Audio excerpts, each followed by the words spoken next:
நமது பண்ணையில் கடினமாக உழைத்துக் கொண்டிருக்கும் அன்பு பச்சை கிளியை பத்திரமாக பார்த்துக் கொள்ளவும்.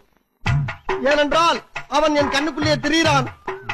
அதுபோக அவன் மாடு மேய்க்கும் போது அவனை வெயிலில் நடக்க விடாமல் அவனுக்கு ஒரு புல்லட்டு வாங்கி கொடுத்து, பேண்ட் செட்டும் வாங்கி கொடுத்து, ஒரு தொப்பியும் வாங்கி கொடுத்து அவன் போட்டுக்காரியா அவனை அவனை அழகு பார்க்குமாறு மிக தாழ்மையுடன் கேட்டுக்கொள்கிறேன்.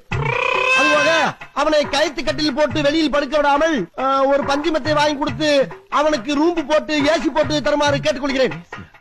இவ்வளவும் போக ஒரு முக்கிய குறிப்பு, நமது குடும்பத்துக்காக கடினமாக உழைத்துக் கொண்டிருக்கும் அந்த ஒப்பற்ற ஜீவனை நாம் பத்திரமாக பார்த்துக் கொள்ள வேண்டும். அப்பொழுதுதான் நாம் எல்லோரும் பத்திரமாக இருக்க முடியும். மொத்தமா 4 வீடு தான் இருக்கு. 4 வீடு தான். அவன் கூட்டத்தில் எழுதியிருக்காரு. அவரு கூட்டலுக்கா? அதுடா கூட்டலுக்கு நாம் படிச்சிருக்கல கூட்டலுக்கு. அந்த டீச்சர்ட்ட அப்படிதான் எழுதிருப்பாங்க. கேளுங்க. என்ன அப்படி பாக்குறீங்க? என் மேல சந்தேகமா உங்களுக்கு? தம்பி இவ்வளவு விஷயம் எழுதிருக்கானே, நீ ஒரு தடவை தான் பார்த்த. ஐயா உங்களுக்கும் படிக்க தெரியல, அப்புறம் படிக்கிற ஏன் மேல சந்தேகப்பட்ட என்ன அர்த்தம்? நீங்க படிக்க தேவையில்லையா? இல்ல படிக்கல. இல்ல வாங்கயா.